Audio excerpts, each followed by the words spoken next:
Assalamualaikum warahmatullahi wabarakatuh. Perkenalkan, nama saya Yudi Widi Kurniawan, calon guru penggerak angkatan ke-7 kelas 47 dari SMA Negeri 1 Tanggul, Kabupaten Jember. Kali ini saya akan memaparkan koneksi antar materi, kesimpulan, dan refleksi modul 1.1. Sebelum mempelajari modul 1.1 tentang pemikiran Ki Hajar Dewantara, saya merasa kesulitan merancang model pembelajaran yang berpihak pada peserta didik. Saya selalu beranggapan bahwa peserta didik tidak akan dapat memahami konsep sebelum diterangkan oleh guru. Saya tidak pernah melibatkan mereka dalam pencarian konsep pengetahuan, dan saya juga tidak pernah memberikan kesempatan kepada mereka untuk mengembangkan kemampuan yang mereka miliki. Selain itu, pembelajaran yang saya lakukan lebih mengutamakan aspek kognitif saja.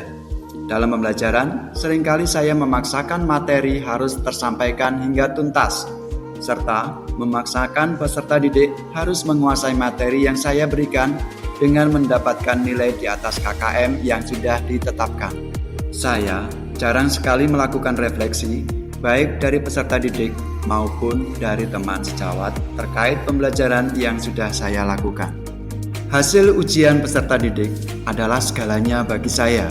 Tanpa melihat proses belajar mereka, hingga terkadang muncul pemikiran dalam diri saya bahwa peserta didik yang mendapatkan nilai bagus adalah peserta didik yang pandai, dan cenderung meremehkan peserta didik yang mendapatkan nilai kurang atau jelek. Saya sering menggunakan tekanan, bahkan ancaman, agar peserta didik dapat serius mengikuti pembelajaran saya dan memperoleh nilai yang bagus saat ujian. Hal ini menyebabkan adanya jarak antara saya dengan peserta didik, sehingga penanaman nilai-nilai karakter kurang terbangun dengan baik. Setelah mempelajari modul 1.1, saya menyadari bahwa apa yang saya pikirkan dan saya lakukan selama ini kurang tepat. Peserta didik memiliki kebebasan berekspresi, mengemukakan pendapat, dan berkreasi sesuai dengan gaya belajar yang mereka sukai. Dalam proses pembelajaran, guru seharusnya sebagai fasilitator yang dengan penuh kesabaran dan keikhlasan serta dengan segala ketulusan hati mewujudkan pembelajaran yang menyenangkan dan berpusat pada murid.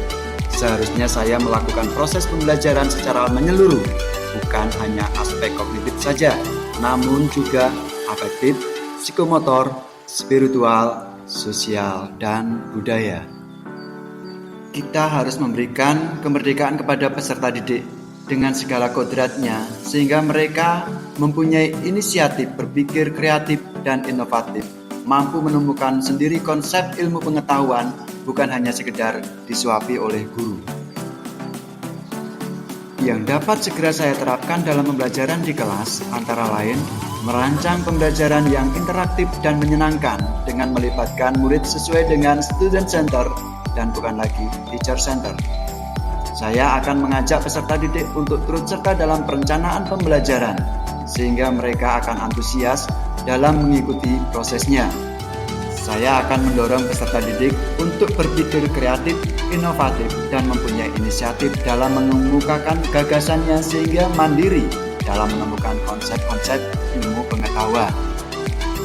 Dalam pemberian kebebasan kemerdekaan belajar, tentu saja saya akan tetap memberikan rambu-rambu atau arahan agar anak tidak kehilangan arah. Saya akan menanamkan budi pekerti melalui pembiasaan-pembiasaan baik. Saya juga akan meminta dukungan dari orang tua dan lingkungan sekitar, karena bagaimanapun juga, sekolah, orang tua, dan lingkungan sekitar adalah 3 aspek pembentuk karakter budi pekerti seorang anak. Demikian yang dapat saya sampaikan, kurang lebihnya saya mohon maaf yang sebesar-besarnya. Assalamualaikum warahmatullahi wabarakatuh.